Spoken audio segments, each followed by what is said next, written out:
Okay, I was just mentioning to Bert, this clutch that we're working on, and I measured the old one that we've got, and it is 8 thousandths on one side and 4 thousandths oversized on the other. So there's 4 thousandths taper in about 6 inches. And I happened to mention to Bert that it could be from wear, or it might have been made that way. And he was like, whoa, made that way. How would you bore it and get that crooked?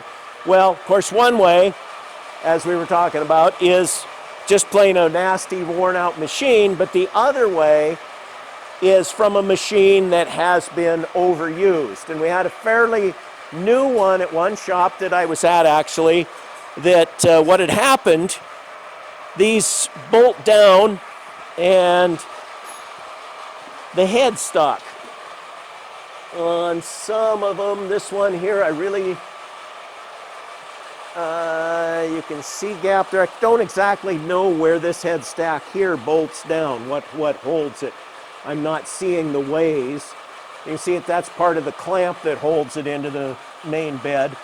But on this particular machine, and it was a fairly good sized machine, it was, well, that's a 30-inch there. This was a 26-inch lathe, so a little smaller than that one.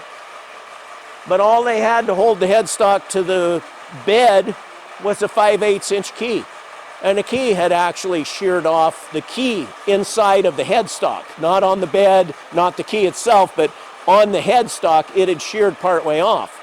Once I found that out, what I had to do was a couple times a year, I would have to loosen the bolts on the machine, redial the head so it was square with the machine, and bolt it back down.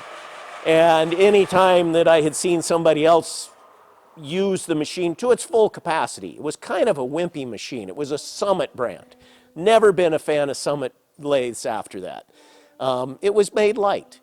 It was just not a real strong lathe. And from putting a piece of weight out here, I think the lathe was rated at 5,000 pounds or 4,000 load. And at times we had put 8,000 on it. But it had actually broke before it ever had 3,000 or more on it. I mean, it was wimpy. Anyway, that was what was wrong. That was why it bored and did everything crooked until we straightened it out.